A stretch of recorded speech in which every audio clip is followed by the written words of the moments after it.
धर्म क्षेत्र कुरुक्षेत्र से विजय सब्रवाल अपने त्रिशूल के साथ आपके समक्ष हाजिर है। आज मैं इस बात पे चर्चा करना चाहता हूँ कि इंडिया अलायंस जो कि कांग्रेस और दूसरी अपोजिशन पार्टीज़ ने इकट्ठे होकर बनाया है बीजेपी के अगेंस्ट इलेक्शन लड़ने के लिए, उसका हरियाणा पे क्या असर पड़ने वाला है और क्या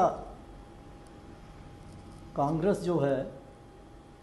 वो आप पार्टी जो है आम आदमी पार्टी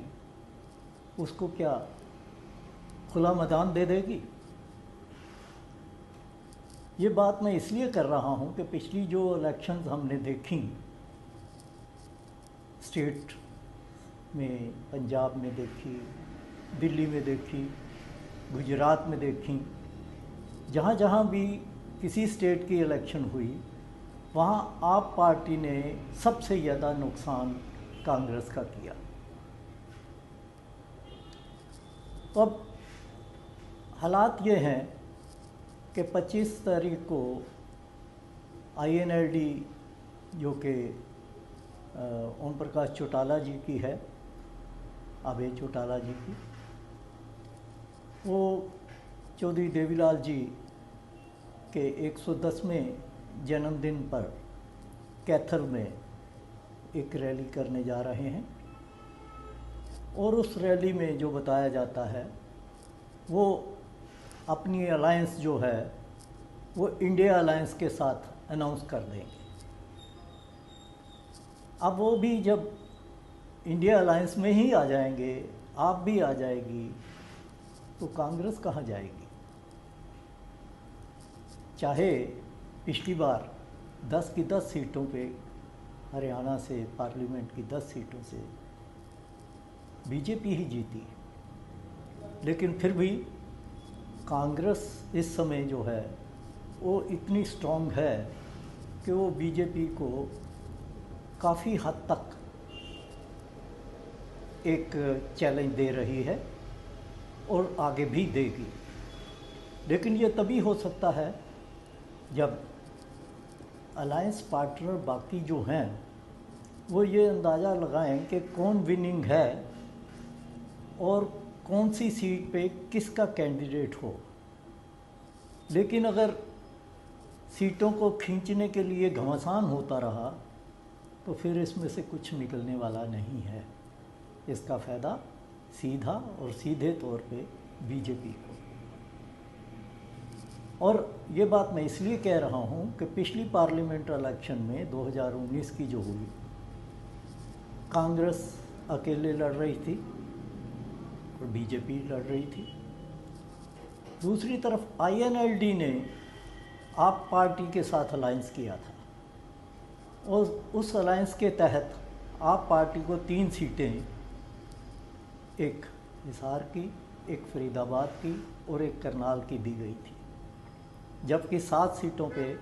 INLD ने इलेक्शन लड़ी थी। ये बात अलग है कि 10 के 10 जो कैंडिडेट थे, 7 INLD के और 3 जो आप पार्टी के थे, वो बुरी तरह से हारे थे और कईयों की तो सिक्योरिटी भी जब्त हो गई थी। लेकिन अब जब अलायंस इंडिया बन के आएगी तो जो स्टेटमेंट्स आज तक हम सुन रहे हैं या देख रहे हैं टीवी पे आप पार्टी के, कि वो पंजाब में भी 13 सीटों में से कुछ देने को तैयार नहीं और 7 सीटें जो दिल्ली की हैं उसमें से कुछ देने को तैयार नहीं, तो इस हिसाब से तो वो हरियाणा में भी जो है वो ये कहेंगे कि 3 तो हमें पिछली बार ही मिली थी, अब हमारी सीटें बढ़नी चाहिए। जबकि दूसरी तरफ जो पता चला है वो ये है कि INLD भी जो अंडरहैंड अपनी निगोशिएशंस कर रही हैं, जिसमें उनके साथ बिहार के मुख्यमंत्री बड़े क्लोज़ हैं चौटाला जी के साथ, तो उन्होंने नीतीश जी को ये कह रखा है कि हमें कम से कम 2 सीटें जो हैं पार्लियामेंट में मिलनी चाहिए, एक हिसार की और एक कुरुक्षेत्र की। अब अगर इसी तरह से बंदरबांट हो गई तो कांग्रेस कहाँ स्टैंड करती है? ये बात अलग है कि कांग्रेस में भी इस समय बहुत भारी गुटबंदी है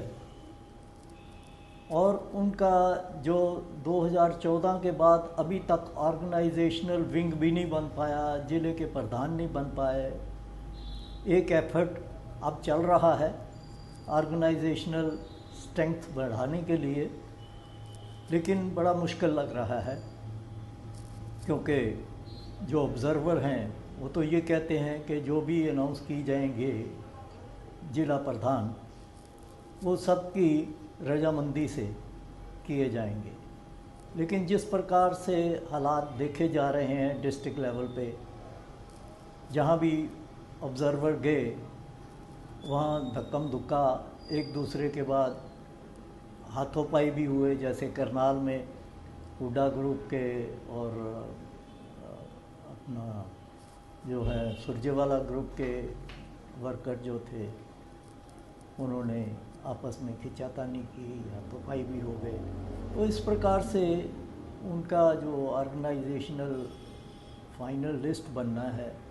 वो कोई इतना आसान नहीं लग रहा। जबकि दूसरी तरफ आम आदमी पार्टी, जिसका मैंने शुरू में जिक्र किया कि क्या उसको खुला मैदान मिल रहा है, उन्होंने भिवानी में अपने सीनियर